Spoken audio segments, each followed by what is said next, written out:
Bonsoir, bonsoir frères et sœurs et bienvenue sur TV Radio de Vie. Il est 20h, pratiquement 50 heure de Paris et 20h47 heure de Paris. Et veuillez nous excuser pour ce retard. Voilà, on a eu beaucoup d'entretiens avec des frères et sœurs qui sont venus de loin et donc on n'a pas pu malheureusement commencer à l'heure parce que je sais que vous avez tellement soif que dès 20h30 vous êtes connectés et voilà, donc veuillez en tout cas nous excuser. Voilà. Et comme l'amour pardonne tout, supporte tout, forcément vous nous avez pardonné. Merci Seigneur pour ton peuple, pour mes frères et sœurs qui sont connectés ce soir, Père. Nous te confions, Papa, nos cœurs, nos pensées, nos émotions. Seigneur, nous voulons te voir élever. Et je suis contente. On Amen. va de l'avant avec le Seigneur. C'est pas Alléluia. facile. Mais encore, je vais vous encourager, vous tous. Amen. Et encore, je suis très contente de voir tous ces jeunes-là. Ouais. Parce que je me souviens quand est-ce qu'elles ont commencé les Perfection. Ouais. C'est ça, non? C'est ça. Ouais, donc, je bénis vraiment l'Éternel pour ce qu'il fait avec vous et de ce qui vous restaure malgré les combats, malgré les attaques et tout ça. Et vous restez là sur pied et dévoué. Et c'est beaucoup de courage parce que on peut dire Seigneur, Seigneur, on t'aime, on te sert, mais on a peur de la persécution parfois. Ça, malheureusement. On recule et vraiment de voir que vous êtes dévoué. Il y a une grande différence entre regarder la télé ou Internet, télé de vie et venir voir ce qui se passe dans les coulisses. Ah, c'est ça. De face to face. Et moi, franchement, j'ai vu samedi et franchement, je me suis interpellée moi-même et j'ai dit, il y a du travail. Et puis, c'est comme si Saint-Esprit me disait qu'il y a du travail partout. Donc, vraiment, je bénis l'Éternel pour ce qu'il fait avec vous. Amen. Et de ce que vous êtes disposés à vraiment servir le Seigneur, même sans salaire, parce qu'il y a beaucoup de serviteurs de Dieu qui sont payés. Qui sont payés même pour prier pour les gens et tout ça, malgré tout ce qu'on leur dit. Mais ici, j'ai vu comment vous êtes vraiment dévoués, c'est avec amour que vous le faites. Parce que j'ai vu à plusieurs reprises, une sœur qui répétait à plusieurs reprises à un autre frère, je veux savoir ça. Et moi, j'attendais voir le frère pour dire que je suis fatigué, mais il a continué à expliquer. Donc vraiment, la patience, c'est un fruit de l'esprit. Et je bénis l'Éternel parce qu'il me permet de voir ça, quoi. Et Dieu est bon. Dieu est bon, Dieu est fidèle, Alléluia. il est juste. Encore mes condoléances, hein. Donc, et puis par rapport au décès de maman, et comme je savais que c'est une femme qui a donné sa vie au Seigneur avant de partir, et voilà, mon cœur est dans la paix. Ouais. Et ça m'a fait penser à mes propres parents quand ils sont décédés. Je me suis dit, Seigneur, que ton nom soit béni, parce que je sais qu'ils sont rentrés à la maison. Merci. Et j'ai été beaucoup encouragée et le Seigneur m'a fait comprendre que c'est lui qui avait rappelé ma maman. Et ça m'a donné beaucoup de paix. Bon, j'ai pleuré comme Jésus a pleuré pour Lazare. C'est normal. Après, c'était terminé. Et maintenant, je célèbre ma maman. Amen. Je la célèbre. Donc, j'ai dit merci au Seigneur. Merci parce que il m'interpelle encore. Il m'interpelle encore avec le départ de ma maman. Donc, je suis là quand les gens me disent qu'on ne dirait même pas que tu as eu deuil. Je me dis, mais vraiment, il y a un temps, j'étais en train de regarder, je ne vais pas vous lire votre temps. Il n'y a pas de problème. Pas de problème. De regarder Ecclésiaste 3, qui dit qu'il y a un moment pour toute chose et un temps pour toute activité sous le ciel, un temps pour naître, un temps pour mourir, un temps pour planter, un temps pour arracher ce qui a été planté, un temps pour tuer et un temps pour guérir, un temps pour démolir et un temps pour construire, un temps pour pleurer et un temps pour rire, un temps pour se lamenter et un temps pour danser, un temps pour lancer les pierres et un temps pour ramasser, un temps pour embrasser et un temps pour s'éloigner des embrassades. Enfin, je ne vais pas continuer. Donc, pour revenir à moi, je pense qu'il est temps que je décolle. Amen. Que je décolle vraiment, vraiment, vraiment, vraiment. Parce que le départ, ce que je vais dire, le départ de ma mère, c'était un peu la goutte d'eau pour moi. Et bon, le Seigneur, là, il est au ciel, il fait ce qu'il veut en son temps. Amen. Et c'est ça. Quand on a appelé à servir le Seigneur, il peut dire un moment, ne pleure pas, avance. Et tu dois avancer. Et c'est ce que j'ai compris. Et bon, je bénis l'Éternel. Et je dis encore merci à tous les frères que j'ai vus qui nous ont soutenus. Parce que beaucoup sont venus. Amen. Beaucoup sont venus. J'ai vu les visages, j'ai vu. Et c'était vraiment une grande joie pour moi. Au nom de toute ma famille, je dis merci et continuons à nous encourager les uns les autres. Amen. de rire ensemble, de pleurer ensemble, même s'il y a des combats. Serrons-nous la main, avançons pour la gloire de Dieu. Amen. La gloire de Jésus-Christ. Amen. Amen. Gloire à Dieu. Et le Seigneur est vraiment magnifique. Effectivement, nous célébrons son nom, le nom de Yeshua, malgré les épreuves auxquelles nous pouvons faire face. Voilà. Donc, nous avons aussi donc, nos sœurs qui aiment le Seigneur. Elles sont jeunes, elles sont 7, et on les a vues naître, grandir, et nous le voyons encore aujourd'hui persévérer avec le Seigneur en dépit des combats, des épreuves, et nous devons encourager cette jeunesse, n'est-ce pas, qui malgré toutes ces passions et de la jeunesse, toutes les, n'est-ce pas, les convoitises, les attaques de l'ennemi, ces jeunes tiennent quand même debout, grâce au Seigneur. Et ils ont besoin, ces jeunes, hommes et femmes, d'être encouragés par les aînés de la foi. Et donc, ces jeunes sœurs, justement, ont un cantique, 2 cantiques, 3, je ne sais pas, à la gloire de Yeshua. Voilà. Donc, on vous laisse, voilà. On vous donne la possibilité de pouvoir, ensemble, ce soir, glorifier le Seigneur. Gloire à Dieu.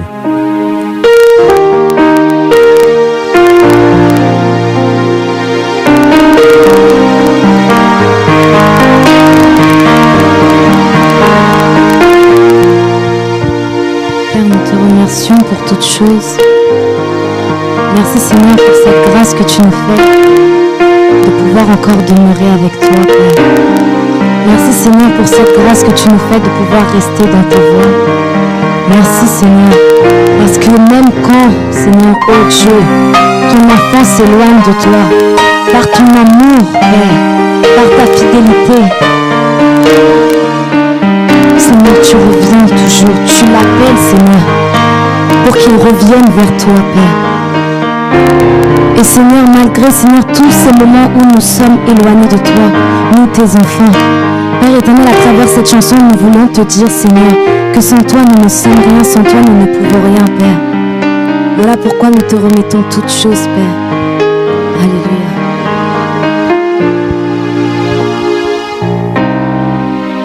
Quand je m'éloigne de toi, tu me manques, Papa. Quand je me détourne de tes voies, quelque chose se déchire en moi. Quand je m'éloigne de toi, tu me manques, Papa. Quand je me détourne de tes voies, quelque chose se déchire en moi.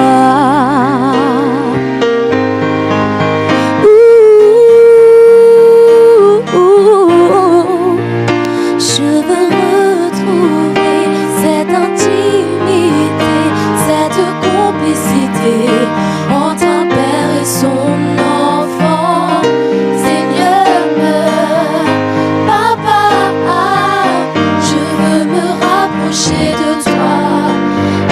Je veux retrouver cette intimité, cette complicité entre un père et son enfant, Seigneur, Papa, je veux me rapprocher de toi. Quand je m'éloigne de toi,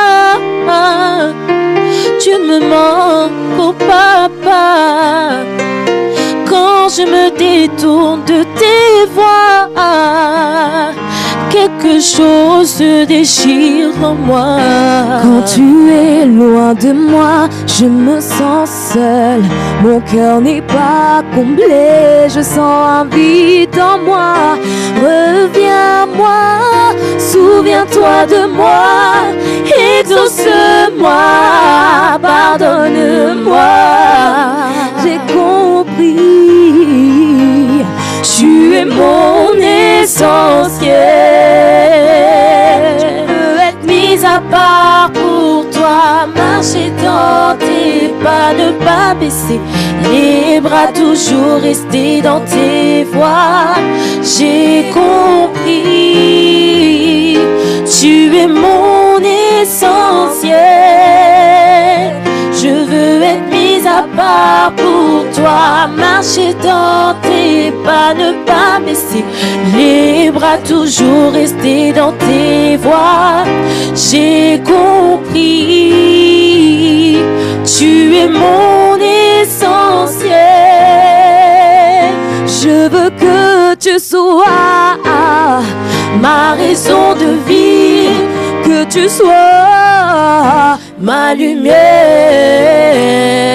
que tu sois ma raison de vivre, que tu sois ma lumière, que tu sois ma raison de vivre, que tu sois ma lumière, que tu sois ma raison de vivre.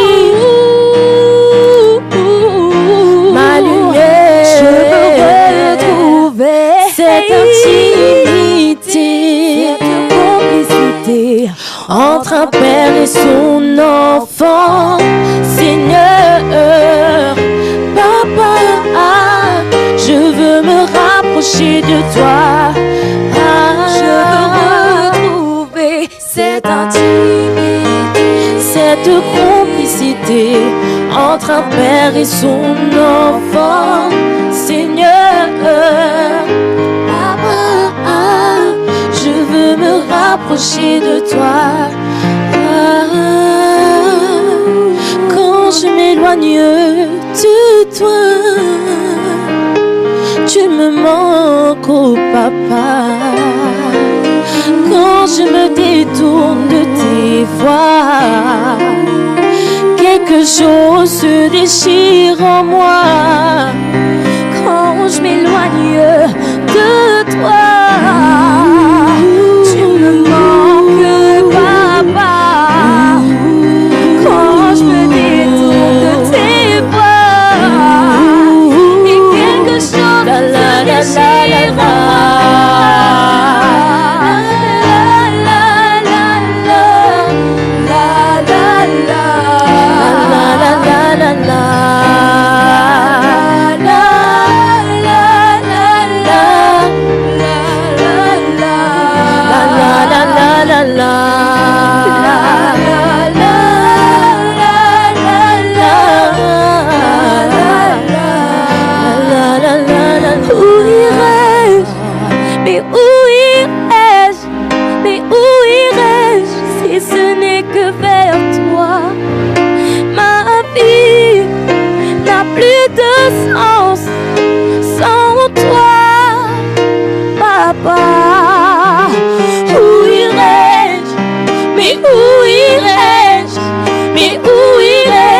Si ce n'est que vers toi, ma vie n'a plus de sens sans toi, papa.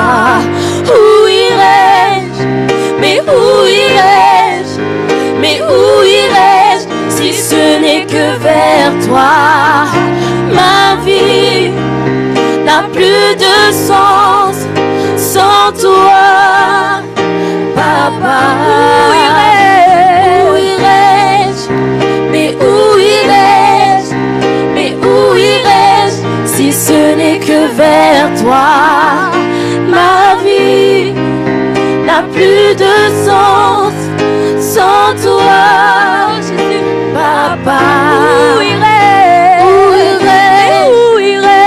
Où irais-je? Où irais-je si ce n'est que vers toi?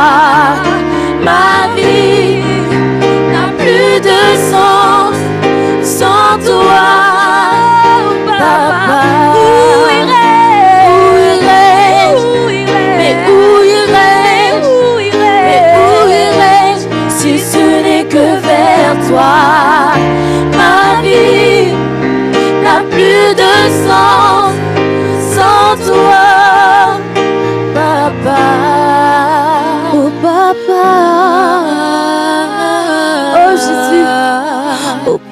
pas.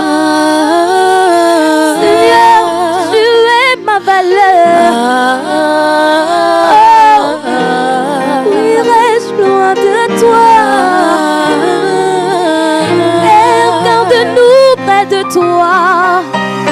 Seigneur, garde-nous dans tes bras. Père, à qui irions-nous? Nous avons tant besoin de toi. Père, tu consoles les cœurs. Oh, tu restaures les cœurs. Seigneur, toi seul est mon abri, mon appui, mon refuge. Oh, mon pilier, c'est toi. Père, je crie vers toi.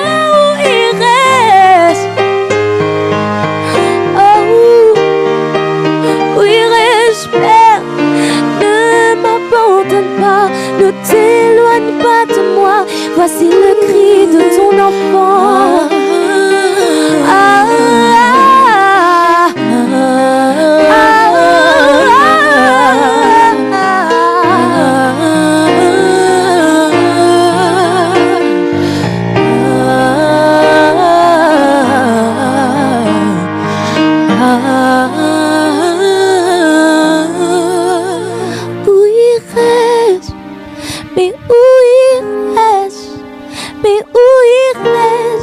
Ce n'est que vers toi. Ma vie n'a plus de sens sans toi, Papa.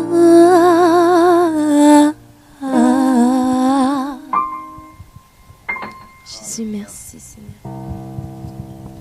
Dieu est bon. Où irais-je, Seigneur, sans toi?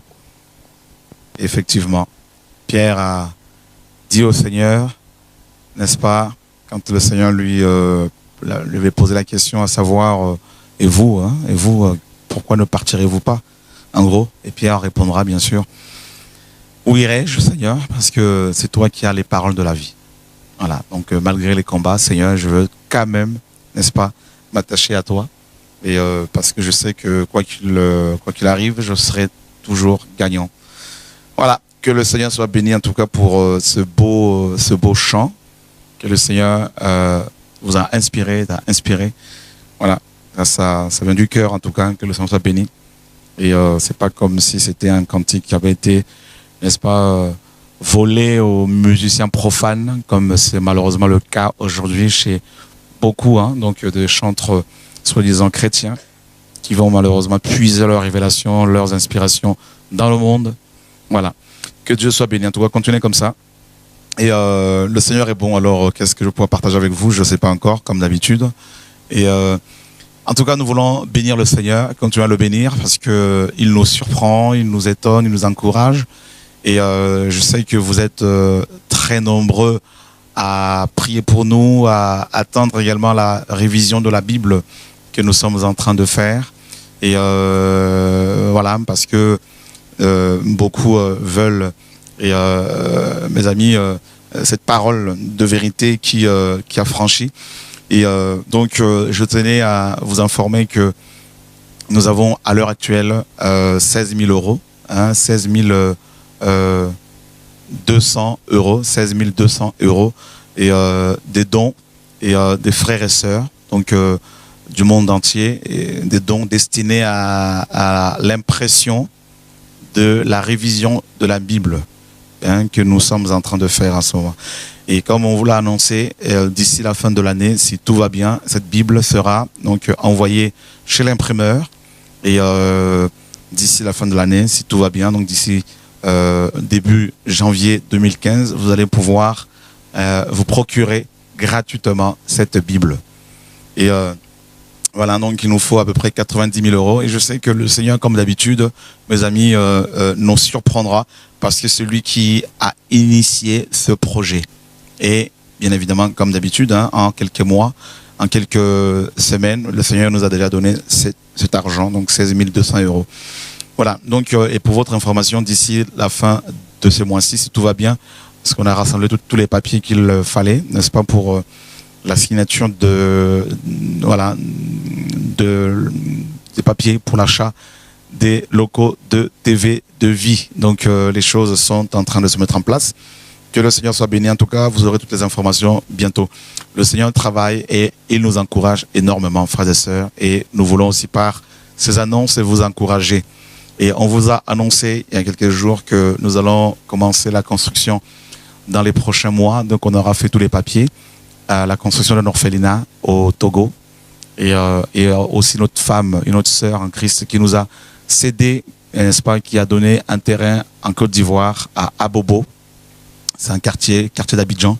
Et donc sur ce terrain, nous allons construire aussi un orphelinat pour la Côte d'Ivoire. Que le Seigneur soit béni en tout cas pour vos prières, frères et sœurs, en dépit des combats. Dieu fait avancer son œuvre et nous ne pouvons que le glorifier, frères et sœurs. Que sa gloire se répande au nom de Yeshua. Alléluia. Donc nous sommes dans le livre de Daniel. Daniel, un prophète que j'aime beaucoup. Daniel, chapitre 1er. La 3e année du règne de Joachim, roi de Juda, Nebuchadnezzar, roi de Babylone, marcha contre Jérusalem et l'assiégea. Le Seigneur livra entre ses mains Joachim, roi de Juda, et une partie des ustensiles de la maison de Dieu. Nebuchadnezzar emporta les ustensiles au pays de Shinéar, dans la maison de son Dieu. Il les mit dans la maison du trésor de son Dieu. Le roi donna l'ordre à Ashpenaz, chef des eunuques, d'amener quelques-uns des enfants d'Israël de race royale ou de famille noble, de jeunes garçons sans défaut corporel, beaux de figure, doués de sagesse, d'intelligence et d'instruction, capables de servir dans le palais du roi et à qui l'on enseignerait les lettres et la langue des Chaldéens. Le roi leur assigna pour chaque jour une portion des mets de sa table et du vin dont ils buvaient, voulant les élever pendant 3 années, au bout desquelles ils seraient au service du roi. Il y avait parmi eux, d'entre les enfants de Juda, Daniel, Anania, Michaël et Azaria. Le chef des eunuques leur donna des noms: à Daniel celui de Belshazzar, à Anania celui de Shadrach, à Michaël celui de Meshach et à Azaria celui d'Abednego. Daniel résolut de ne pas se souiller par les mets du roi et par le vin dont le roi buvait. Et il pria le chef des eunuques de ne pas l'obliger à se souiller. Dieu fit trouver à Daniel faveur et grâce devant le chef des eunuques. Le chef des eunuques dit à Daniel: je crains mon Seigneur, le roi qui a fixé ce que vous devez manger et boire. Car pourquoi verrait-il votre visage plus abattu que celui des jeunes gens de votre âge? Vous exposeriez ma tête auprès du roi. Alors Daniel dit à l'intendant à qui le chef des eunuques avait remis la surveillance de Daniel, de Anania, de Michaël et d'Azaria: éprouve tes serviteurs pendant 10 jours et qu'on nous donne des légumes à manger et de l'eau à boire. Tu regarderas ensuite notre visage et celui des jeunes gens qui mangent les mets du roi, et tu agiras avec les serviteurs, tes serviteurs, d'après ce que tu auras vu. Il leur accorda ce qu'ils demandaient et les éprouva pendant 10 jours. Au bout des 10 jours, ils avaient meilleur visage et plus d'embonpoint que tous les jeunes gens qui mangeaient les mets du roi. L'intendant emportait les mets et le vin qui leur étaient destinés et il leur donnait des légumes. Dieu accorda à ces 4 jeunes gens de la science, de l'intelligence dans toutes les lettres et de la sagesse.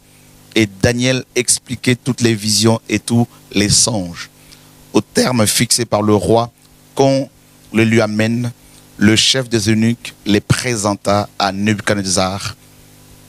Le roi s'entretint avec eux et parmi tous ces jeunes gens, il ne s'en trouva aucun comme Daniel, Anania, Michaël et Azaria.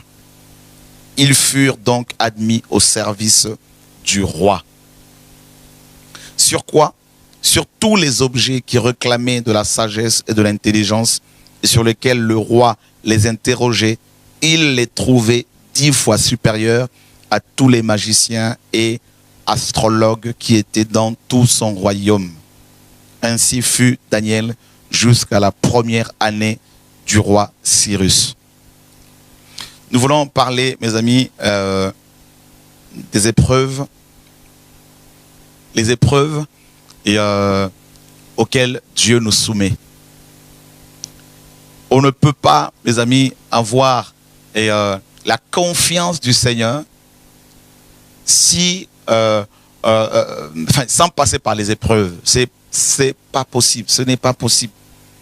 Daniel, mes amis, était un homme, un jeune homme, lorsque le roi de Babylone va assiéger Jérusalem pendant 3 ans, d'après le prophète Jérémie. Pendant 3 ans, Jérusalem était assiégée, personne n'y entrait et ni n'en sortait. Et pendant 3 ans, il y a eu la famine dans cette ville, au point où certaines femmes, nous dit Lamentation de Jérémie, malgré leur tendresse, faisaient cuire leurs propres enfants pour les manger. Et Daniel était de race royale, donc il était beau, il était jeune, descendant au fils du roi, et il va être, ainsi que ses 3 amis, déportés, mes amis, de Jérusalem à Babylone. Il va se retrouver sur une terre étrangère, dans un pays qu'il n'a jamais connu, dans un pays où, bien sûr, Yahvé n'était pas invoqué. Il va arriver à Babylone, mes amis, et Nebuchadnezzar, qui était le plus grand roi de l'époque, déjà son nom évoque, mes amis, plein de choses. Nebuchadnezzar vient de Nabu, donc Nebu ou Nébu, et qui était en fait la divinité de la sagesse selon les Babyloniens, et des oracles et de l'écriture. En fait, son équivalent romain est, n'est-ce pas, Mercure, le dieu du commerce. Alors, Nebuchadnezzar, dont le nom signifie Nebu protège, mes amis, était un grand adorateur de cette divinité, de ce démon. Et c'est lui qui va, mes amis, donc ce roi, c'est lui qui va assiéger Jérusalem. Et c'est terrible ici.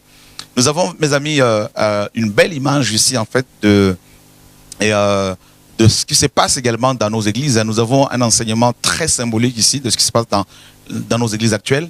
Et Babylone représente bien sûr le monde, et Jérusalem représente bien sûr les églises ou l'église.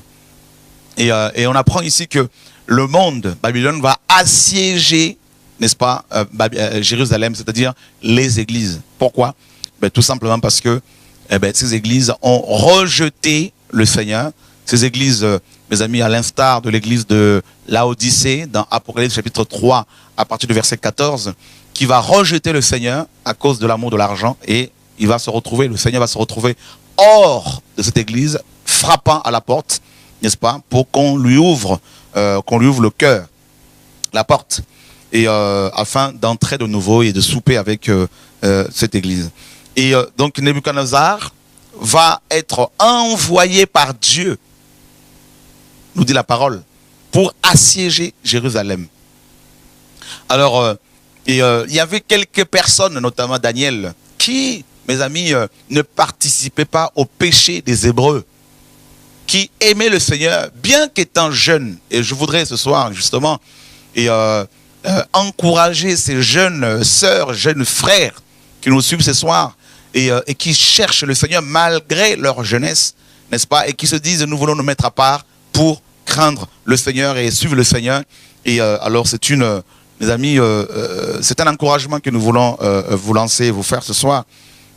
Et comme Daniel, étant jeune, malgré sa jeunesse, Daniel, mes amis, a préféré suivre le Seigneur.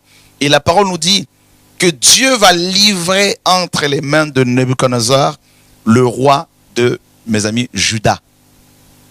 C'est terrible. Et Dieu est celui, mes amis, qui veut nous voir libérés, veut nous voir sauvés, mais il est également celui qui peut aussi nous livrer à l'ennemi si nous refusons de nous soumettre à sa volonté, à sa parole. et le Seigneur va livrer la ville de Jérusalem à Babylone. Il y a 2 villes dans la parole du Seigneur, dans la Bible. Pour Dieu, il y a 2 villes, comme vous le savez. Il y a Jérusalem et la Babylone. Vous voyez, pour les hommes, il y a plusieurs villes, mais pour Dieu, il n'y en a que 2. Jérusalem et Babylone. Et ces 2 villes, mes amis bibliques, ont toujours été en guerre. Lorsque l'une d'elles était à son apogée, l'autre était complètement détruite. Vous voyez? Donc, à chaque fois que Jérusalem était à son apogée, Babylone était détruite. Et inversement, quand Babylone était à son apogée, Jérusalem était détruite. Et et là, eh bien justement, c'est la guerre. Il y a eu la guerre ici entre le Dieu Nébou et les enfants du Seigneur et les Hébreux. C'était aussi une guerre spirituelle parce que Nebuchadnezzar, mes amis, comme vous l'avez appris, était un adorateur du Dieu, mes amis, Marduk, ou encore le Dieu Bel, qui donne Baal, le Dieu de la pluie. Donc Nebuchadnezzar va arriver à Jérusalem avec la puissance de son Dieu, avec l'autorité de son Dieu, avec, mes amis, ses gris-gris, mes amis, et comme notre Père Céleste, le Dieu d'Abraham, mes amis, avait livré Jérusalem entre les mains de ce roi, eh bien, personne ne pouvait lui résister. Alors, il va amener beaucoup de gens à Babylone. Il va y avoir 3 déportations. Il amène les Hébreux, beaucoup d'Hébreux à Babylone. Parmi eux, il y avait bien sûr ces 4 jeunes gens. Et la parole nous apprend qu'une fois sur place, une fois à Babylone, mes amis, vous savez, d'abord ici on voit la manière dont la sélection avait été faite. Il fallait sélectionner donc des jeunes gens, des jeunes garçons particulièrement, et beaux, hein, d'accord, beaux de figure et beaux de corps, hein, et doués de sagesse et d'intelligence et d'instruction, hein, capables de servir dans le palais du roi. Donc ils étaient déportés de Babylone, de Jérusalem, pardon, pour servir le roi de Babylone dans son palais. Et arrivés à Babylone, ils vont, on va les obliger pratiquement à se souiller. On va les obliger à se souiller, à, mes amis, consommer la nourriture, les mets du roi et le vin qu'ils, mes amis, buvaient. Alors, pourquoi Daniel va-t-il refuser de manger les mets du roi et de boire son vin? Parce que quand on lit seulement comme ça, on peut se poser cette question-là. Pourquoi? Pourquoi a-t-il, n'est-ce pas, refusé cela? Eh bien, tout simplement parce que les mets du roi, étant donné que ce roi était adorateur d'un démon, du dieu Baal et Marduk, donc les viandes qui étaient préparées à Babylone étaient aussi, comment dire, consacrées, sacrifiées à ces démons, hein, à ces divinités. Et donc Daniel n'a pas voulu justement participer à la fois à la table du Seigneur et à la table des démons, comme Paul nous l'apprendra dans 1 Corinthiens chapitre 10. Daniel n'a pas voulu se souiller. Daniel n'a pas voulu, mes amis, à la fois manger sur l'autel de Dieu et sur l'autel, n'est-ce pas, des démons. Et c'est pour cela qu'il est dit qu'il a résolu de ne pas se souiller. Donc la consommation de ces aliments, mes amis, souillait les gens, rendait impurs les gens. Et Daniel n'a pas voulu se souiller. Il était sur une terre étrangère. Et il a préféré, mes amis, rester pur pour son Dieu. Et la parole nous dit que le chef des eunuques dira à Daniel, je crains mon Seigneur, mon roi, qui a décidé lui-même ce que vous devez, n'est-ce pas, manger. Et la consommation de ces viandes et de ce vin devait donner à ce consommateur, à leur consommateur, mes amis, une bonne mine. Et Daniel a compris que seul Dieu pouvait donner aux gens cette bonne humeur, cette bonne mine. Seule la prière, n'est-ce pas, au nom de Yeshua, pouvait accorder aux gens cette, mes amis, belle apparence, cette transformation au niveau du cœur, au niveau de l'esprit humain. Et Daniel va se référer plutôt à la parole de Dieu, au Tanakh, à la Bible, à Dieu lui-même. Et la parole nous dira que Daniel va proposer à cet homme de les éprouver pendant 10 jours. Alors vous savez que dans la Bible, les nombres ont aussi leur signification. Et donc le nombre 10, par exemple, est le 10 est un nombre d'épreuves. Hein. Donc 10 est un nombre de l'épreuve. Il y a eu les 10 plaies, par exemple, en Égypte. Vous voyez? Et donc Daniel va proposer à cet homme de les éprouver pendant 10 jours. Vous voyez? Et Dieu dit également dans Apocalypse que ses serviteurs allaient être éprouvés. Vous voyez, frères et sœurs? Ils allaient être éprouvés pendant quelque temps. Donc, voilà, donc nous sommes dans Apocalypse chapitre 2, à partir du verset 8. Écrit à l'ange de l'église de Smyrne. Voici ce que dit le premier et le dernier, celui qui était mort et qui est revenu à la vie. Je connais ton affliction et ta pauvreté, bien que tu sois riche, et les calomnies de la part de ceux qui se disent juifs et ne le sont pas, mais qui sont une synagogue de Satan. Ne crains pas ce que tu vas souffrir. Voici, le diable jetera quelques-uns d'entre vous en prison, afin que vous soyez éprouvés, et vous aurez une tribulation de 10 jours. Sois fidèle jusqu'à la mort, et je te donnerai la couronne de vie. Voilà. Donc, en fait, en gros, 10 est le chiffre, n'est-ce pas, et le nombre de l'épreuve, comme on l'a vu ici. Dieu parle à l'église de Smyrne, n'est-ce pas? Et il dit à cette église-là qu'elle allait être éprouvée pendant 10 jours, frères et sœurs. D'accord? Éprouvée pendant 10 jours. Alors, Smyrne, mes amis, nous parle de cette résine, n'est-ce pas? Et qui venait d'un arbre, hein, des écorces d'un arbre. Et cet arbre, mes amis, était incisé à chaque fois pour pouvoir récupérer, n'est-ce pas, cette résine, et voilà, avec laquelle on fabriquait, hein, de la myrrhe, n'est-ce pas? Donc de la myrrhe, ce parfum, de l'encens, et qui, n'est-ce pas, constitue, qui représente une prière faite selon Dieu. Donc vous voyez, donc on ne pouvait pas, mes amis, avoir de la myrrhe sans incision. Voyez, sans incision. Et la parole nous dit que cette résine devait couler d'elle-même. Voyez, donc on faisait des incisions sur les écorces des arbres qui poussaient en Arabie, et cette résine coulait d'elle-même. Donc il fallait blesser l'arbre, en gros, si je peux m'exprimer ainsi, pour que cette résine coule d'elle-même. Donc en fait, les épreuves auxquelles Dieu nous soumet ont pour, mes amis, but d'abord de nous blesser. Dieu dit dans Deutéronome 32, je suis celui qui blesse et qui guérit. D'accord? Et Dieu dit à l'église de Smyrne, hein, parce qu'on ne peut pas parler des épreuves, bien sûr, sans faire mention de l'église de Smyrne. Ce n'est pas possible. Parce que Smyrne représente ces hommes et ces femmes qui suivent le Seigneur et qui sont persécutés à cause de leur engagement. Et Dieu dit, vous serez persécutés par le diable. Donc Dieu va laisser le diable persécuter ses enfants. Mes amis, bien sûr, le diable ne peut pas nous tuer parce que nous sommes en Christ. Hein? Quand un chrétien meurt, s'il craint Dieu, cela veut dire que c'est Dieu qui l'a rappelé à la maison. Ce n'est pas le diable qui l'a tué, nous sommes d'accord. Mais Dieu se sert, mes amis, aussi de l'ennemi pour nous façonner, parce qu'il est Dieu. Il le dit lui-même, le diable jetera quelques-uns d'entre vous en prison. C'est terrible ça. Pourtant, l'église de Smyrne était et toujours cette église qui craint le Seigneur. Dieu dit, vous serez éprouvés pendant 10 jours.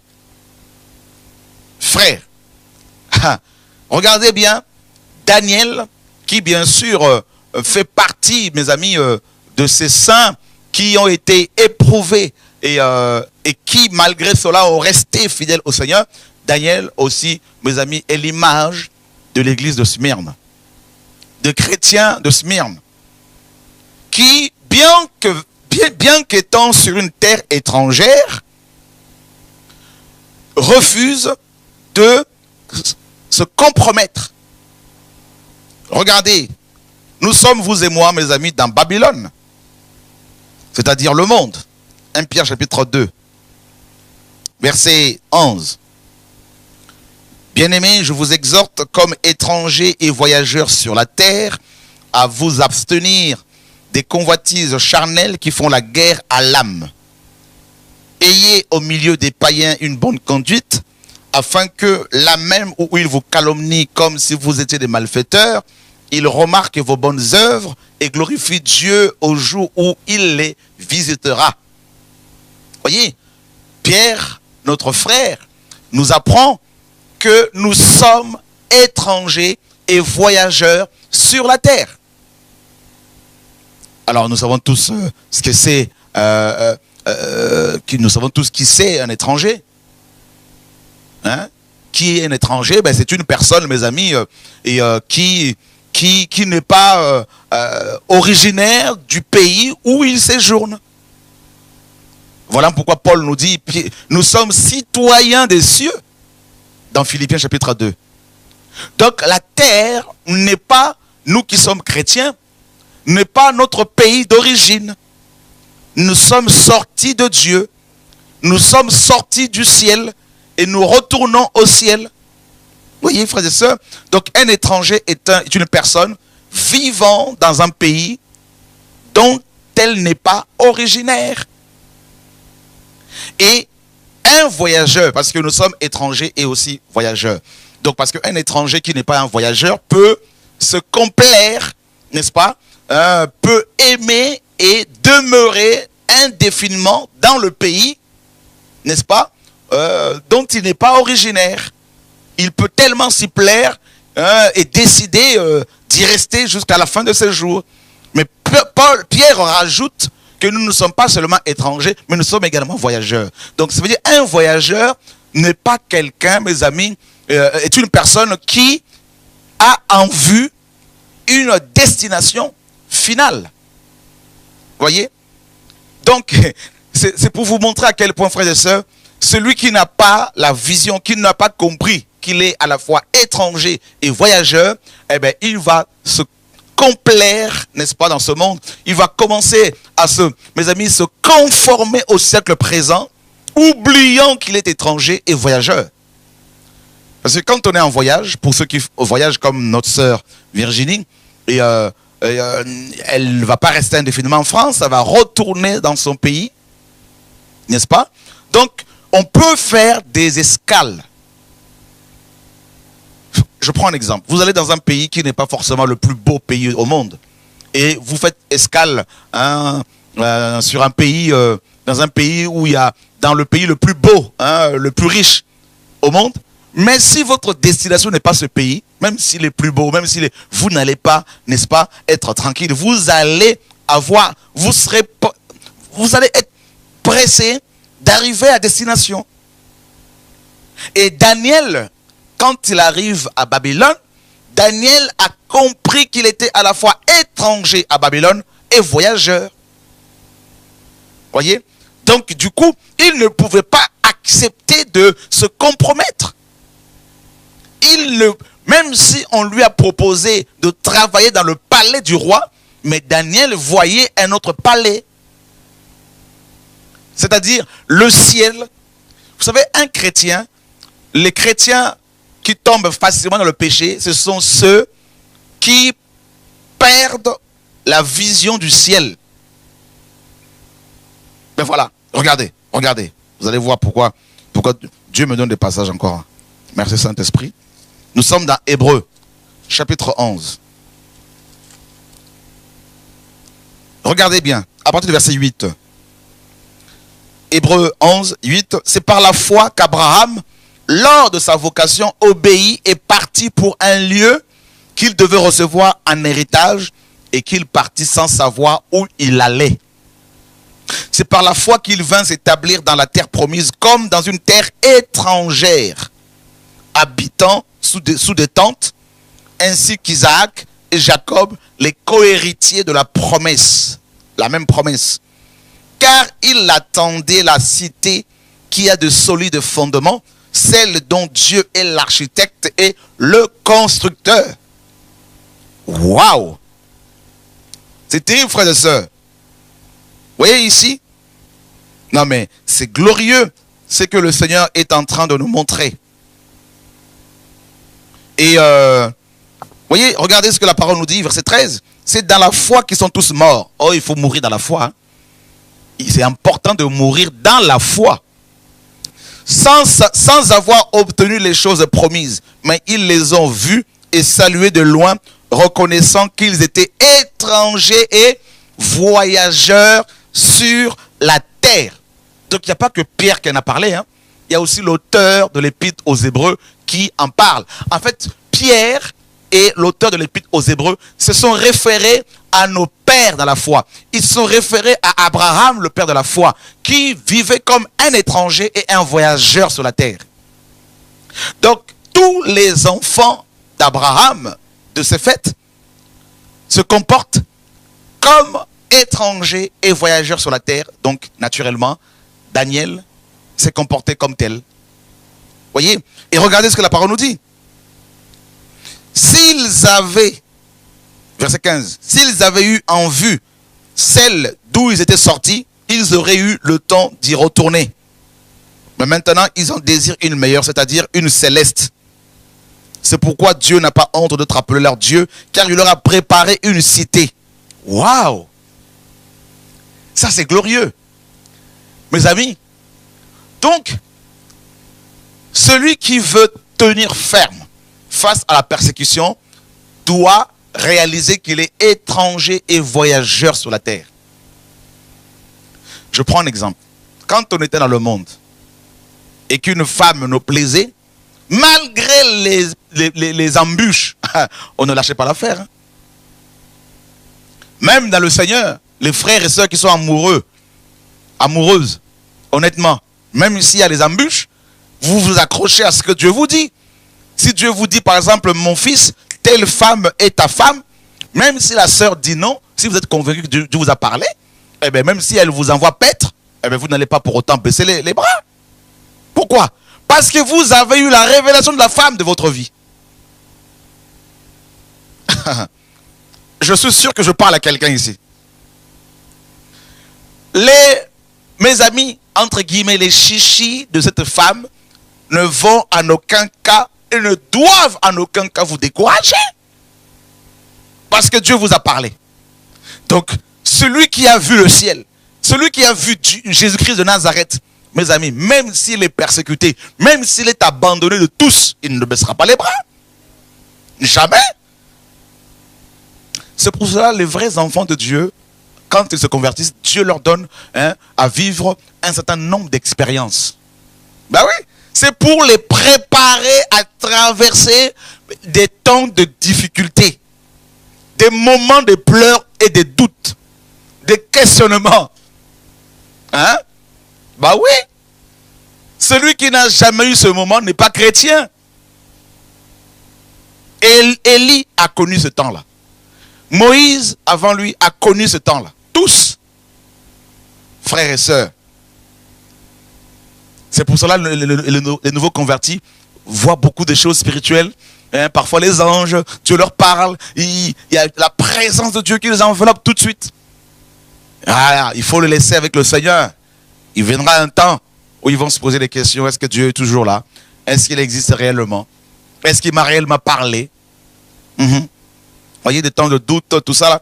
Eh bien, voilà, Daniel, mes amis, arrive à Babylone et il réalise qu'il était étranger et voyageur. C'est pour cela qu'il a tenu. Il a réalisé que Babylone n'était pas son pays d'origine. Voyez? Alors, beaucoup de ceux qui s'accrochent à la terre tombent. Avec cet évangile de prospérité que ces charlatans nous annoncent actuellement, ça vous accroche à la terre. Eh bien, du coup, la moindre persécution, vous baissez les bras. Parce qu'on vous a fait croire que vous allez dépasser Bill Gates en billets de dollars. En dollars. C'est terrible, frères et sœurs. Les épreuves. Daniel arrive à Babylone et Dieu le soumet aux épreuves. 10 jours, mes amis, pendant lesquels Daniel ne mangeait que de légumes pendant 10 jours. Et rappelez-vous bien que les Hébreux aimaient, mes amis, les viandes, aimaient la viande. Et pendant 10 jours, Daniel, privé de viande, n'est-ce pas, privé de vin, et il fallait qu'il soit éprouvé. Et 10 jours après, on nous dit que Daniel et ses amis avaient un visage rayonnant, plus que les autres, plus que ce qu'avaient mangé les mets du roi. Et la parole nous dit qu'ils avaient, mes amis, 10 fois plus d'intelligence que les autres. Alors vous voyez, 10 jours d'épreuve, une intelligence multipliée par 10. Ah bah oui. Donc, la bénédiction de Dieu est proportionnelle aux épreuves auxquelles il nous soumet.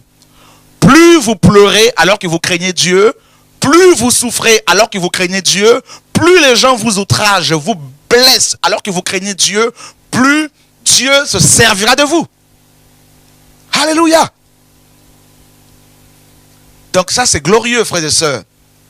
Alors, j'ai compris cela. Plus les gens m'attaquent, plus les gens me critiquent, plus les gens m'abandonnent, plus je me réjouis. Parce que plus je suis abandonné, plus Dieu m'accueille. Ah oui, c'est magnifique, frères et sœurs. Waouh! Plus Dieu enlève les appuis humains, plus il devient mon appui. Mon seul abri, c'est toi. Mon seul appui, c'est toi également. Voilà, voilà. Donc, il est mon appui, il est mon abri, il est ma forteresse, tout ça là. Et pareil pour ceux, il est également pour ceux et celles qui mettent en lui leur confiance. Gloire à Dieu. Dieu est bon. Alors les épreuves, Satan va s'acharner, il va se jeter sur vous, il va vous attaquer, il va se servir de ses émissaires, de ses serviteurs, ses servantes pour vous détruire. Mais on ne détruit pas les enfants de Dieu. Jamais, jamais. Le Seigneur a dit, tu es pierre et sur ce roc je bâtirai mon église et que les portes du séjour des morts ne prévaudront point contre elle. Jesus Christ. Nous avons reçu les clés du royaume. Qui peut nous détruire, frère? Qui? Ils vont faire des complots, ils vont faire des associations, ils vont faire des réunions, des vidéos contre nous, contre toi. Ils vont ouvrir des pages Facebook, tout ça là, YouTube, tout ce que vous voulez pour vous attaquer, pour vous atteindre. Dormez tranquillement. Dormez tranquillement. Ce sont des vitamines que Dieu vous donne. Hein, pour aller plus loin encore. Oh Seigneur, merci. Alléluia. Les épreuves, ça peut être au niveau des pensées. Tu peux avoir l'impression que ta tête est dans un étau. On serre. Les épreuves, tu peux entendre des voix comme ça qui te disent tu ne vaux rien, tu n'es pas beau, tu n'es pas belle, tu n'es pas comme les autres. Voilà. Plein de pensées comme ça qui viennent de partout. Au point de te mépriser, de mépriser ta vie, ton corps. Voyez? Et ça peut être au niveau de tes parents, les épreuves dans la famille. C'est les épreuves par rapport au projet que tu as. Tu ne vois pas le bout. Tu ne vois pas plus loin. Tu ne sais pas quelle étude faire. Tu tournes en rond et tu ne sais pas quoi faire. Parfois, tu peux donner l'impression aux gens que tout va bien, alors qu'au fond de toi, tu sais que ça ne va pas.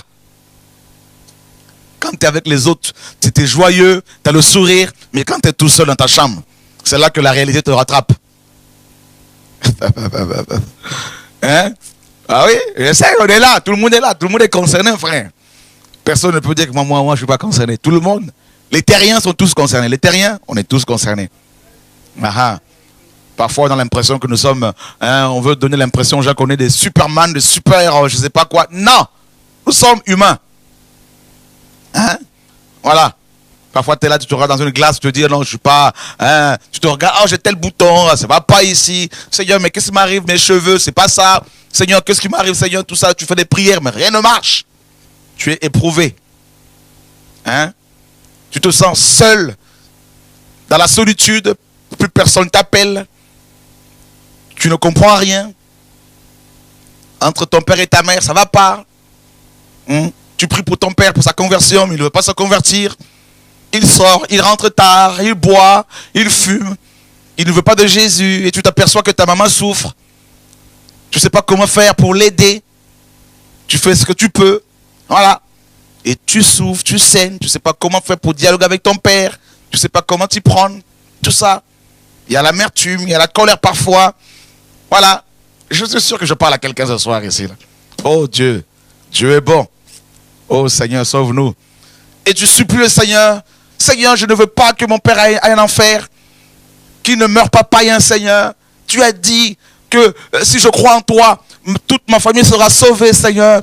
Tu peux agir encore, Seigneur mon Dieu. Tu pries pour tes grands-parents, Seigneur, sauve-les. Délivre-les de la sorcellerie, Seigneur, tout ça. Tu es là pour tes tantes, tes oncles, tu pries, tes cousins, cousines, nièces, tout ça, tout ce que tu veux. Voilà. Ah ben, on est tous concernés. Voilà. Tu es éprouvé, secoué dans tous les sens. Hein? Ton père, tu le vois passer, ça te manque. Tu te dis, mais quand est-ce que je vais le revoir? Hein, il ne s'occupe même pas de moi, je fais des études, mais financièrement, il n'est pas responsable, tout ça. Et puis, la belle-mère, c'est pas ça. Et je sens ces choses-là ce soir-là. Je crois que Dieu est en train de parler à quelqu'un ici, là. Voyez? Et voilà, j'aimerais bien aller dans tel pays pour mes études, tout ça. Alors, comment faire, tout ça avec... Il y a tellement d'épreuves, surtout quand on est jeune, alors le cœur bat. Boum, boum, boum, boum, boum, boum, boum, boum, boum. On est soumis aux épreuves. Et puis, du jour au lendemain, des hommes commencent à s'intéresser à toi. Il y en a plein qui commencent à... Tout le monde te regarde. Alors, voilà, la chair te dit, alors tu peux commencer aussi à... C'est un pouvoir que tu as. Tu peux tout faire pour... Voilà, tu es éprouvé dans ta chair. Tu es éprouvé dans ton sommeil. Les attaques, comme ça, on te course dans tes rêves. On te poursuit. Voilà, il y a plein de choses auxquelles Dieu nous soumet, frères et sœurs. Et parfois, tu peux te retrouver à vide, les mains vides, les poches vides. Hein, donc, complètement exposé à toutes sortes de souffrances, de pleurs, de larmes, de doutes. Et je vous assure, plus les jours, mes amis, plus le jour approche, le jour de Yeshua, plus nous serons, mes amis, dans les afflictions. Oh oui. Et c'est ce que Daniel a vécu. Dieu va le bénir. Vous ne pouvez pas, mes amis, demander au Seigneur de vous bénir sans, tout en refusant les épreuves auxquelles il vous soumet. C'est trop facile. Le salut, on l'a gratuitement. Mais mes amis, si vous voulez vivre à Dieu dans le quotidien, préparez-vous à subir les épreuves, tout ce qui est moquerie, outrage, fausses accusations et les tentations de toutes sortes. Satan viendra vous tenter, il va vous proposer beaucoup de choses. Voyez? Préparez-vous à ces choses. Et comment faire pour tenir? Comment faire pour avoir une vie chrétienne stable? Frère, c'est simple. C'est simple. Ne quittez pas de vue Jésus. Ne quittez pas de vue le ciel. D'accord? C'est important.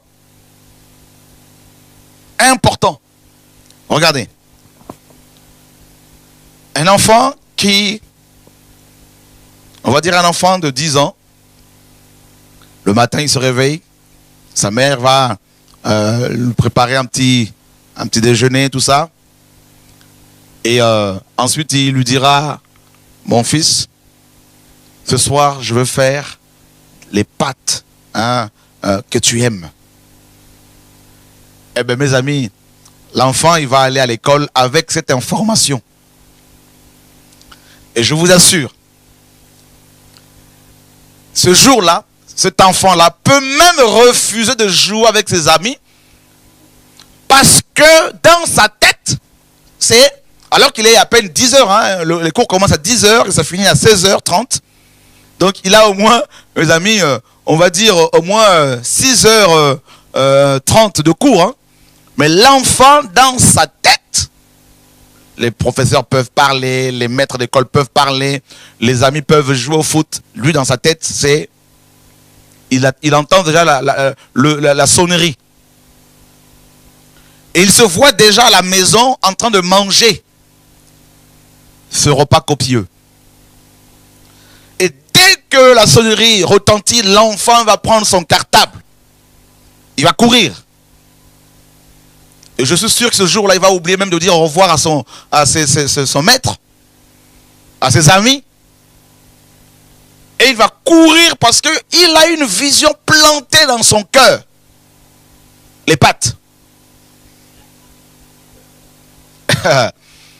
Et quand il va arriver à la maison, il va prendre son cartable, il va balancer. Il ne va même pas le ranger. Il va le mettre même dans le couloir. La direction de... Il va aller tout de suite dans la cuisine. Maman, maman, maman, maman, les pattes, les pattes, les pattes, les pattes, les pattes. Vous savez, la vision motive. La vision, mes amis, crée de l'intérêt. La vision, mes amis, encourage. Et la vision que nous devons avoir, que notre Père a plantée en nous, c'est Jésus. Jésus le matin, Jésus à midi, Jésus le soir, Jésus à minuit, Jésus à 3 heures du matin, Jésus à 6 heures, Jésus matin, midi, soir, tout le temps. Le ciel. Vous savez pourquoi beaucoup de chrétiens ont peur de la mort? Parce qu'ils n'ont pas vu le ciel encore. Ah oui. Ils n'ont pas vu le ciel. Paul dit quoi? Paul disait, je suis pressé de deux côtés. De m'en aller pour être avec le Seigneur. Ce qui de beaucoup est le meilleur. Mais beaucoup de chrétiens, quand ils apprennent seulement qu'il y a une maladie incurable qui les attaque, oh alors là c'est waouh! C'est la tristesse, c'est la dépression, alors là c'est la totale. Hein. Pourquoi? Parce qu'ils n'ont pas vu le ciel. Je me rappelle une fois, le Seigneur m'a amené au ciel. Une, deux fois où on m'a fait visiter le ciel. Et je me suis retrouvé dans un endroit où il y avait des convois qui quittaient le ciel, la terre, des chrétiens décédés et qui arrivaient au ciel. Et les saints qui sont là dans la gloire leur souhaitaient la bienvenue. Ils leur disaient bienvenue à la maison du Père. Et moi j'étais là, ils étaient tous habillés en blanc. Et je m'étais caché, je me disais cette fois-ci, ils ne vont plus me ramener sur terre. Ça faisait au moins la 5e fois que j'allais au ciel et à chaque fois on me ramenait sur terre. Et cette fois-ci je me disais, cette fois-ci ils ne vont plus m'avoir, c'est fini, fini. Je m'étais caché. Mais mes amis, au ciel je vais te cacher où? Même sur la terre là. Et un ange est venu me voir et il me dit, bon, tu dois rentrer. Ah, honnêtement, j'étais mal. Voilà, donc la vision. Daniel a tenu bon parce qu'il avait, mes amis, goûté aux choses célestes. Voyez, frères et sœurs, et il a été éprouvé. Une autre fois, on l'a mis dans une fosse remplie de lions, accusé faussement parce qu'il adorait son Dieu. Et Daniel n'a pas été, mes amis, tué par les lions. Il est passé par une épreuve terrible. Vous voyez, frères et sœurs, acceptez les épreuves qui viennent du Seigneur. Acceptez que les gens s'opposent à vous. Acceptez que les gens vous critiquent. Acceptez que les gens vous envoient des mails contre vous. Acceptez que les gens vous condamnent. Acceptez que les gens vous traitent de tous les noms. Acceptez les épreuves auxquelles Dieu nous soumet. Job a été éprouvé durement. Il a tenu ferme. Et l'église de Smyrne passe par des tribulations terribles. Et comme je vous l'ai dit, le mot Smyrne, mes amis, a pour racine un terme grec qui signifie littéralement, mes amis, myrrhe. La myrrhe, c'est cette résine, mes amis, qui était extraite des arbres, d'un arbre particulièrement qui se trouve encore en Arabie. Et il fallait faire des incisions sur l'écorce de cet arbre-là pour pouvoir récupérer cette résine avec laquelle on fabriquait de l'encens, mes amis, ce parfum que Dieu agrée. Or, la prière que Dieu agrée est une prière qui, mes amis, qui est comparable à de l'encens. Donc ça veut dire que vous ne pouvez pas être agréable au Seigneur si vous n'acceptez pas. Vous ne pouvez pas être agréable au Seigneur si vous refusez les épreuves. Parce que c'est par le feu que Dieu nous éprouve. Or, l'offrande que Dieu agrée est celle qui passe par le feu. Apocalypse chapitre 8. Nous lisons à partir du verset 2. Et je vis les 7 anges qui se tiennent devant Dieu, et 7 trompettes leur furent données. Et un autre ange vint, et il se tint sur l'autel, ayant un encensoir d'or. On lui donna beaucoup de parfums, afin qu'il les offre, avec les prières de tous les saints, sur l'autel d'or, qui est devant le trône. La fumée des parfums monta, avec les prières des saints, de la main de l'ange devant Dieu. Les prières de tous les saints montent sur l'autel d'or qui est devant Dieu. Les prières de saints étaient mélangées avec, mes amis, du parfum. C'est ça la prière que Dieu a agréée. Pourquoi beaucoup de chrétiens ne sont-ils pas exaucés? Parce que leur vie, mes amis, leur vie n'est pas sanctifiée. Parce qu'ils refusent d'être incisés par Dieu. La circoncision du cœur. Donc il faut accepter et savoir se taire quand les gens nous critiquent, quand les gens nous attaquent. Il faut savoir se cacher et rester en Dieu. Même dans le couple, quand il y a des problèmes dans vos couples, ne cherchez pas à vouloir vous justifier ici et là. Restez en prière. Dieu est le juste juge. Alléluia. Moi je vois combien mes amis, mes ennemis qui ne le sont pas pour moi, mais m'ont attaqué hier. Et je vois mes amis aujourd'hui combien mes amis, Dieu les a confondus. C'est ça l'œuvre du Seigneur. On dit, mes amis, en français, on dit que les chiens aboient, la caravane passe. Même les païens ont compris qu'il faut passer sa route, continuer sa route. Et nous qui sommes enfants de Dieu, face aux épreuves, tenez bon. Vous avez des projets de mariage, si tout le monde n'est pas d'accord, restez en prière. Ne vous agitez pas, restez en prière dans la sainteté. Et si ça vient du Seigneur, ben Dieu mettra la paix dans les cœurs de gens. Restez en prière. Laissez Dieu, mes amis, nous éprouver. Et une fois que Dieu nous a éprouvés, il va nous approuver. Mes amis, vous voyez, les épreuves finissent par nous faire approuver de Dieu. Et une fois qu'on est approuvé par le Seigneur, et que Proverbe nous dit, mes amis, lorsque Dieu approuve les voies d'un homme, il dispose à son égard favorablement même ses ennemis. Donc voilà, les choses coulent d'elles-mêmes. Toutes les choses que nous sommes en train de vivre actuellement, ces hommes et ces femmes qui viennent 4 heures, 3 heures avant le programme de réveil, ces guérisons, ces délivrances, ces frères et sœurs qui viennent guéris, ces hommes et ces femmes du monde entier qui soutiennent matériellement, financièrement cette vision que Dieu nous a donnée. Je n'y suis pour rien. Je dis bien zéro. C'est Dieu qui fait tout cela. Et nous acceptons, mes amis, de passer par le feu des épreuves. Et ensuite, Dieu, mes amis, se glorifie. Acceptez les épreuves. Il n'y a pas d'élévation sans, mes amis, la descente aux enfers. C'est-à-dire la descente dans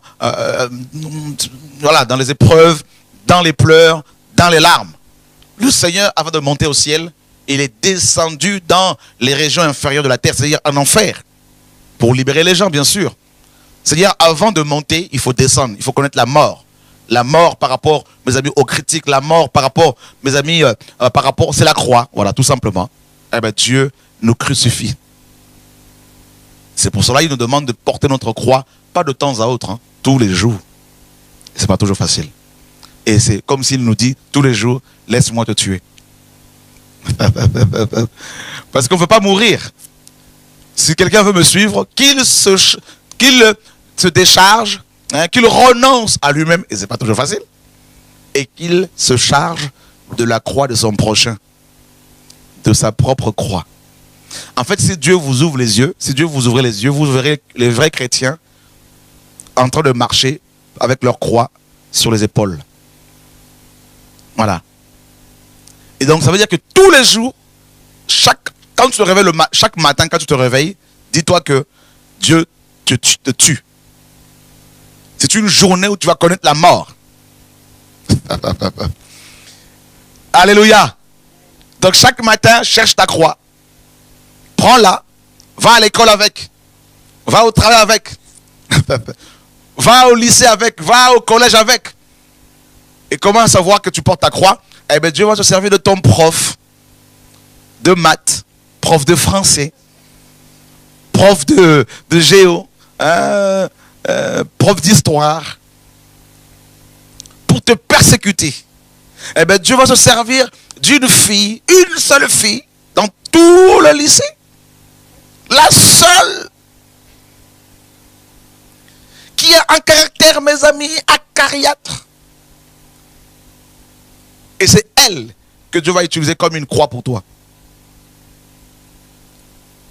Et tu ne pourras pas t'en échapper tant que Dieu n'aura pas estimé que tu es suffisamment mort.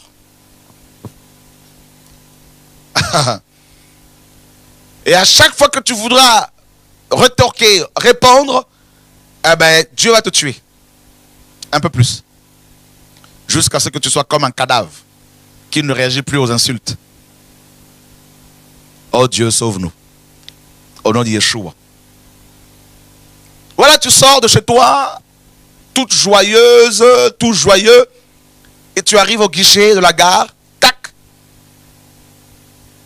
Quelqu'un te provoque. Et Dieu regarde ta réaction. Tu es en train de marcher, tu es une sœur, et voilà un homme, un païen commence à te faire des signes. Tss, tss. Comment tu vas réagir? Toi, princesse de Dieu, fille d'Abraham.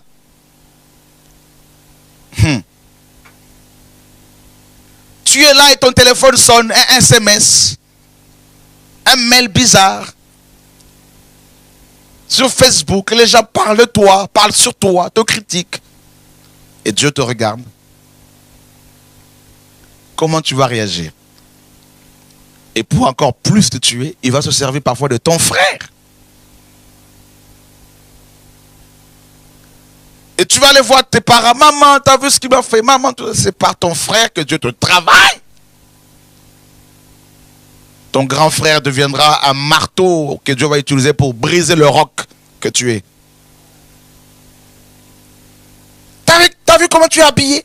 Et ça, c'est pas normal, ça. Il faut changer. Mais t'es pas papa. Voilà, ça veut dire que t'es pas encore morte. Je suis sûr que je parle à quelqu'un ici. Moi, je n'étais pas chez vous. Hein. Mais Dieu était là. Dieu est là.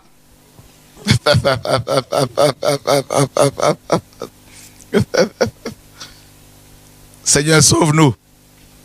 Alléluia. Dieu est grand. Dieu est grand. Seigneur, merci. Il nous taille comme ça, il nous façonne.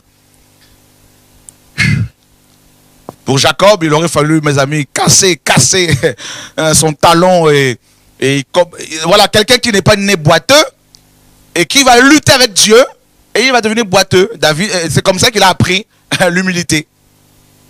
Il a appris, Yeshua, le fils, bien qu'il soit fils, il a appris l'obéissance par les choses qu'il a souffertes. Hébreux 5 nous dit. Ah bah oui, l'obéissance vient de la souffrance.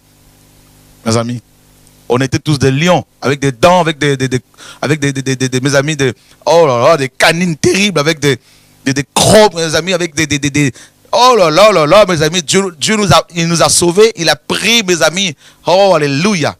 Il a pris des lames, des ciseaux, il a pris une sorte de lime, tout ça pour limer, pour casser tous nos crocs, tout ça. Et puis, ben, on n'a plus rien, et puis on n'a plus que de gencives, on ne mord plus, voilà. On n'a plus de dents, plus de griffes, plus rien, parce que le Seigneur nous a brisés. Et il continue à le faire. Au nom de Yeshua. Désormais, si quelqu'un te critique, tu vas le bénir. Et tu diras le juge, oh, quand j'étais, tu ne l'es plus. Heureusement que tu parles du passé, hein? Tu parles au passé de ta personne. Que Dieu nous soit béni. Seigneur, sauve-nous. Alléluia. Acceptez les épreuves. Amen. C'est alors que la gloire du Seigneur se manifeste, frères et sœurs. Je sais que ce n'est pas toujours facile.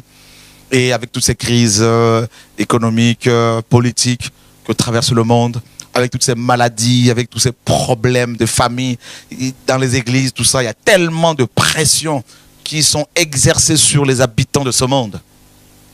Il faut, mes amis, avoir le regard fixé sur le Seigneur. Je lève les yeux vers les montagnes. Psaume 120 comment? 121, 122. Hein? Psaume 121, on va y aller. Je lève les yeux vers les montagnes. Alléluia. D'où me viendra le secours? Alléluia, gloire à Dieu. Merci le Seigneur de gloire. Merci Seigneur de gloire. Psaume 121. Je lève les yeux vers les montagnes. D'où me viendra le secours? C'est une question à laquelle il faut répondre. Voilà, à cause de la pression, la persécution. Et voilà, donc d'où me viendra le secours? Le secours me vient de l'Éternel qui a fait les cieux et la terre. Il ne permettra point que ton pied chancelle. Oh, il est bon. Alléluia. Il nous aime. Celui qui te garde ne sommeillera point. Voici, il ne sommeille, ni ne dort, celui qui garde Israël. L'Éternel est celui qui te garde. L'Éternel est ton ombre à ta main droite. Pendant le jour, le soleil ne te frappera point, ni la lune pendant la nuit. L'Éternel te gardera de tout mal. Il gardera ton âme.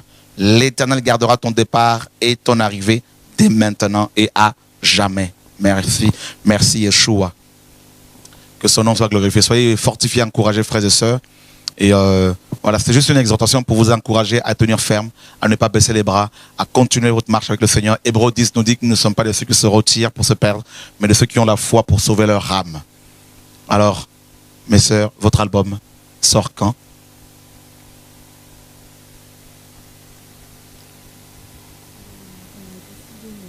D'ici 2 mois. Ah, le micro n'est pas allumé. Ah là, c'est parfait. Ouais, donc je disais que l'album va sortir d'ici 2 mois. Donc, comment vous l'avez appelé cet album?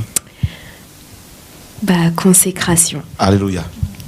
Voilà, donc, consécration. Ça, c'est un mot que j'aime beaucoup.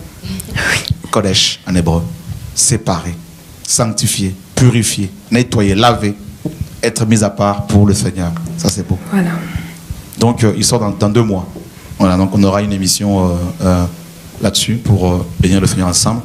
Et c'est un album, bien sûr, il n'y a pas vos photos dessus. Non. Parce que vous avez tellement compris la parole que vous ne voulez pas être au devant. Hein, alléluia. Parce que les chantres, nous sommes tous chantres, bien sûr, adorateurs. Les chantres, ce sont ceux qui se mettent en arrière, n'est-ce pas? Donc, et il laisse le Seigneur au devant.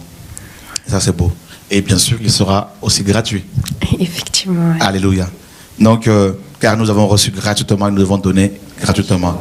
Maintenant, ceux qui sont touchés pourront vous soutenir pour qu'il y ait d'autres albums. Ça, n'y a pas de problème. Et je ne sais pas si vous avez créé un site, ce serait bien. Moi, je veux bien créer un site internet. On a il y a déjà un site. C'est en projet. Un projet, c'est bien. Ce serait une bonne chose. Comme ça, vous allez pouvoir partager un peu à cette jeunesse la vision que le Seigneur vous met à cœur. Et pour qu'ensemble nous puissions glorifier notre Dieu. Et donc, vous allez pouvoir peut-être encore chanter quelques cantiques tout à l'heure à la gloire du Seigneur. Et je vais vous laisser carrément le plateau pour glorifier le Seigneur ensemble. Et voilà. Et frères et sœurs, je voudrais également nous dire que dimanche 9 mars, il y a une réunion de réveil à Toulouse. Et elle sera diffusée en direct sur TV et à Radio de Vie. Donc, à partir de 10h, si je ne me trompe, on vous donnera toutes les informations bientôt. Donc, sinon, vous pouvez aller sur notre site, sur le site de TV de Vie, pour avoir toutes les informations. Donc, le dimanche 9 mars, il y a une émission, une réunion de réveil, c'est un dimanche, une réunion de réveil à Toulouse. Donc, tous les frères et sœurs qui sont de Toulouse ou aux alentours de cette ville, si vous le souhaitez, vous pouvez venir nous joindre à nous et pour qu'ensemble nous puissions bénir le Seigneur. Voilà. Et puis, comme on vous l'a annoncé au début de l'émission, nous avons aujourd'hui à peu près 16 400 euros par rapport au projet de la révision de la Bible. Il nous faut 90 000 euros pour pouvoir, n'est-ce pas, faire imprimer près de 10 000 Bibles que nous allons offrir gratuitement. Voilà, donc c'est une Bible que nous appellerons la Bible de Jésus-Christ. Merci en tout cas aux frères et sœurs de la Guadeloupe qui nous ont fait parvenir ce don de 4 050 euros et que nous venons de réceptionner aujourd'hui. Merci pour votre soutien en tout cas. Que le Seigneur vous bénisse et au nom de Yeshua, je ne veux pas citer le nom de l'église en Guadeloupe qui a fait ce don pour vous protéger. Mais en tout cas, sachez que nous sommes encouragés par vos encouragements, par vos prières. Et si nous tenons debout, c'est parce que des frères et sœurs comme vous, d'ici et là, en Afrique, qui sont en Australie, qui sont en Asie, qui sont aux États-Unis, au Canada, en Amérique latine, qui sont en Europe, dans les îles, hein, donc tous ces frères et sœurs de partout qui nous soutiennent par leurs prières d'abord et aussi par leurs conseils et leurs dons de toutes sortes. Nous sommes beaucoup encouragés et nous tiendrons debout parce que vous nous encouragez aussi. Et nous nous rendons compte que nous ne sommes pas seuls. Et je voudrais aussi ce soir encourager tous les chrétiens qui se lèvent de plus en plus, que nous ne connaissons pas forcément, mais qui aiment le Seigneur et qui commencent à prêcher cette vérité et sur le retour du Seigneur, sur la sanctification, qui dénoncent également la pratique de la dîme, qui dénoncent toutes ces offrandes qui sont inventées par des pasteurs pour dépouiller les chrétiens. Nous voulons encourager ces pasteurs qui de plus en plus se lèvent pour annoncer ces vérités. La gratuité de l'évangile, le retour de Yeshua. Que le Seigneur vous accompagne en tout cas. Sachez que nous sommes, personnellement, je suis encouragé par vos vidéos, même si je ne vous connais pas, mais je suis beaucoup encouragé. Et je me rends compte que je ne suis pas seul. Et je voudrais aussi encourager tous les frères et sœurs qui prient pour les programmes de réveil. Je voulais arrêter ce programme. Le Seigneur m'a dit dans un songe qu'il fallait que je continue. Il a confirmé par un frère qui est venu me voir pour me dire que le Seigneur m'a demandé de continuer encore 1 an. Et donc je préfère obéir au Seigneur. Donc le programme de réveil continue encore pour 1 an. Et jusqu'à au moins la sortie de cette Bible que nous voulons, que nous sommes en train de réviser, pardon. Et si Dieu permet, lors de la sortie de cette Bible, nous allons, si c'est sa volonté, nous allons organiser une grande conférence et où des frères et sœurs pourront venir du monde entier. Et voilà, et pour voilà, qu'ensemble nous puissions glorifier le Seigneur. C'est une bonne chose, hein? Donc voilà, j'avais ça à cœur. Donc, et donc nous allons nous organiser comme ça. Donc on vous donnera la date de cette conférence-là. Et d'ici le mois de d'ici avril, donc on va réserver un endroit. On va voir comment le Seigneur va conduire les choses pour qu'ensemble vous veniez du monde entier, comme lors du 21 décembre 2012. Et vous repartirez chacun avec sa Bible gratuitement au nom de Yeshua. Il y a des bonnes choses, mes amis, qui se mettent en place. On peut vraiment acclamer le Seigneur.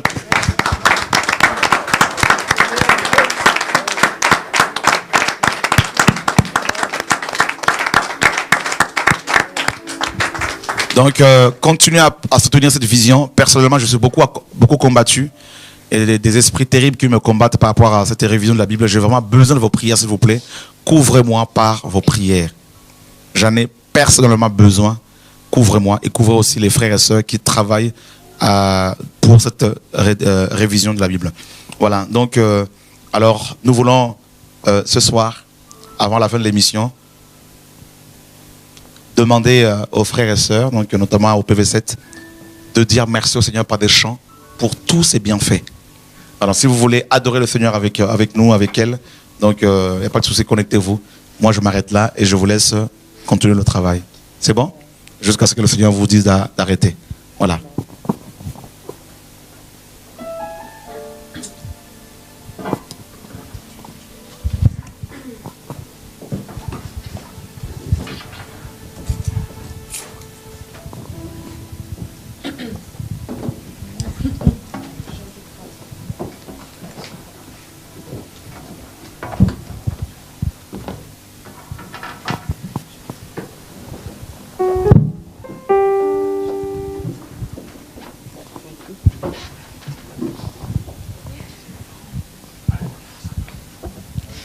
Louez l'Éternel, célébrez son nom. Louez l'Éternel pour tous ses hauts faits. Louez l'Éternel, célébrez son nom. Louez l'Éternel pour tous ses hauts faits. Pour tous ses hauts faits. Oh, louez l'Éternel, célébrez son nom. Louez l'Éternel pour tous ses hauts faits. Louez l'Éternel, célébrez son nom. Louez l'Éternel pour tous ses hauts faits. Pour tous ses hauts faits. Oh, louez l'Éternel, célébrez son nom. Louez l'Éternel pour tous ses hauts faits. Louez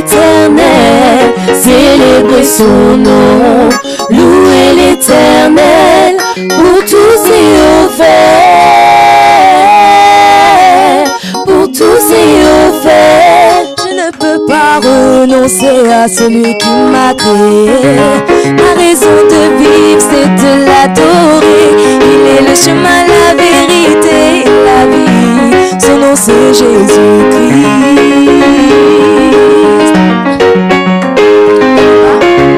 Je ne peux pas renoncer à celui qui m'a créé. Ma raison de vivre, c'est de l'adorer.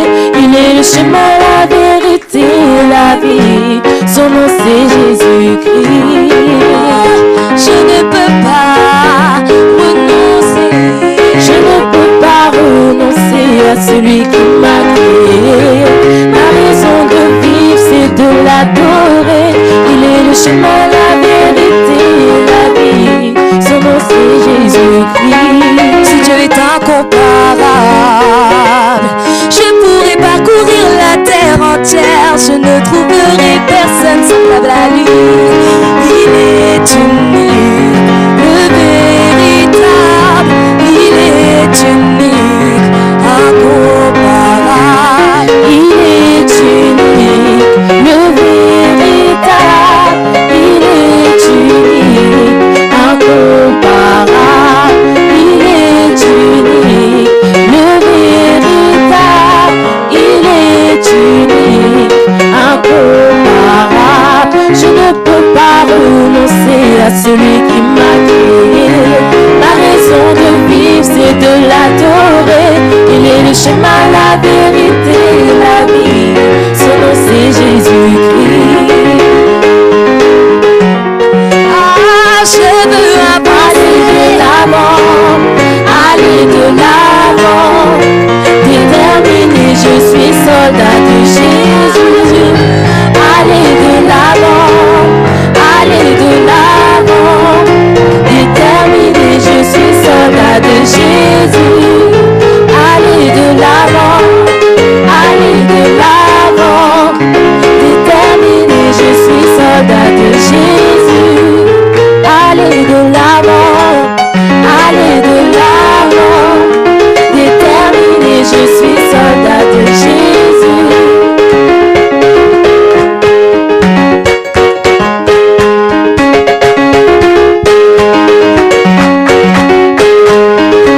Jésus soit loué, oh. Jésus soit loué, oh. Jésus soit loué, oh. Jésus soit loué, oh. Jésus soit loué, oh. Jésus soit loué, oh. Jésus soit loué, oh. Jésus soit loué, oh. Jésus soit loué, oh. Jésus soit loué, oh. Jésus soit loué, oh. Jésus soit loué.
Digne de louange, loué, loué. Digne de louange, loué, loué.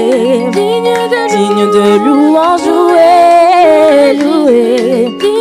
Digne de louange. Alléluia. Gloire à Dieu. Merci Seigneur.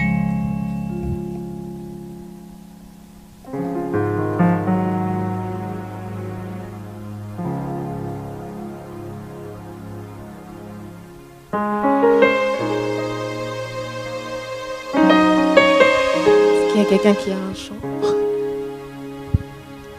à cœur? Moi, j'aimerais qu'on chante le chant Adorons Jésus et levons son nom. Ah. Il a reçu le nom.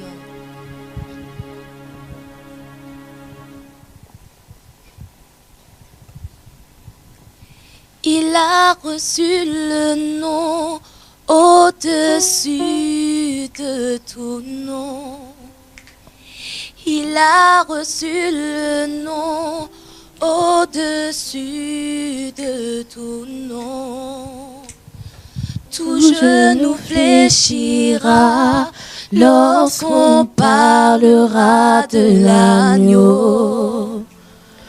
Toute langue confessera que Jésus est Seigneur. Il a reçu le nom. Il a reçu le nom au-dessus de tout nom. Jésus a reçu. Il a reçu le nom au-dessus de tout nom. Tout genou fléchira lorsqu'on parlera de l'agneau. Toute langue confessera que Jésus est Seigneur. Adorons Jésus et levons son. Adorons le roi. Adorons Jésus et levons son Jésus. Adorons Jésus. Oh, que nos cœurs t'adorent. Et levons son. Adorons son nom. Adorons Jésus.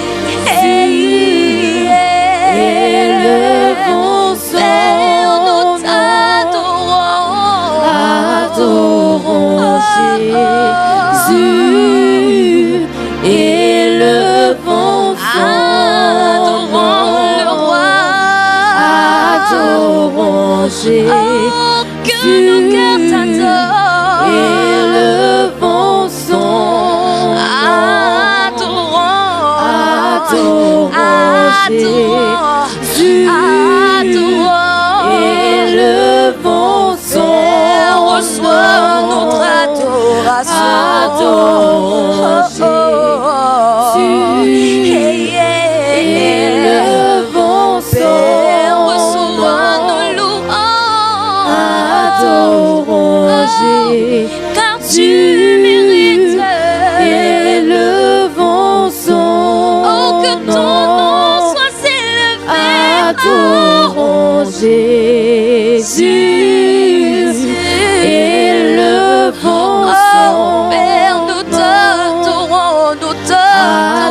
Adorons Jésus et levons son. Nous t'adorons. Adorons Jésus et levons son. Adorons-le. Là où tu es, adore ton Dieu. Et levons son. Regarde comment il t'a sauvé. Regarde de là où il t'a sorti. Regarde l'amour qu'il témoigne envers toi. Oh, adore-le, adore-le. Là où tu es, oh, adore-le. Adorons Jésus.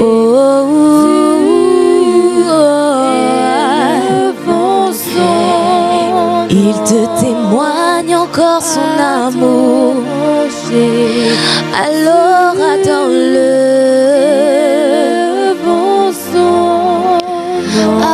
Adorons-le. Jésus, élevons son nom.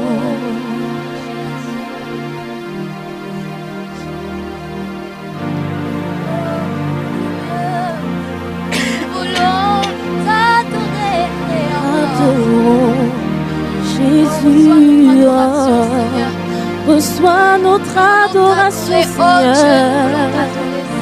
Tu es digne de gloire, oh Yahweh. Nul n'est comme toi, Jésus. Tu mérites d'être adoré. Tu mérites d'être élevé. Nous voici encore ce soir pour t'adorer. Nous voici encore ce soir pour élever ton nom. Oh, adorons Jésus. Élevons son nom. Le nom au-dessus de tout nom. Oh Jésus. Tu es digne, tu es digne, tu es digne, tu es digne.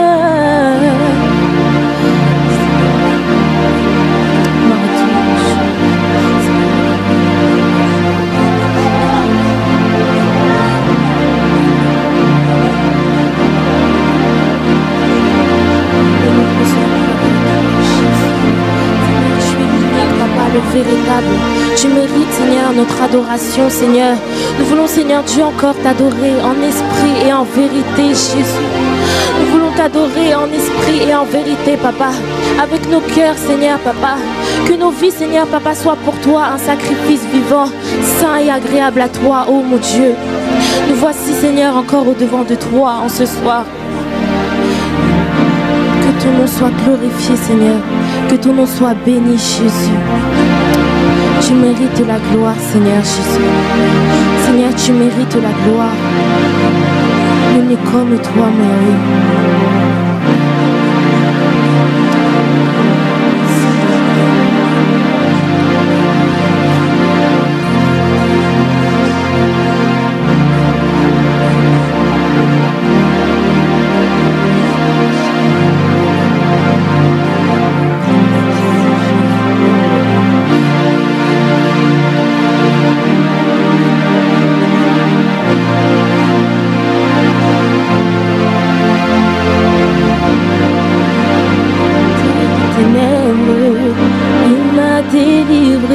De tout péché, je chanterai de tout cœur les merveilleux de mon papa Yahweh. Il m'a ôté des ténèbres, il m'a délivré. Je chanterai de tout cœur les merveilles de mon papa Yahweh. Il m'a ôté des ténèbres, il m'a délivré de tout. Oh, je chanterai de tout cœur les merveilles de mon papa Yahweh. Il m'a ôté des ténèbres, il m'a délivré de tout péché, papa. Oh, et fidèle, il ne m'abandonne jamais. Je n'ai plus rien à craindre, car Yahweh m'a libéré. Mon papa est fidèle, il ne m'abandonne jamais. Je n'ai plus rien à craindre, car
m'a sorti des ténèbres.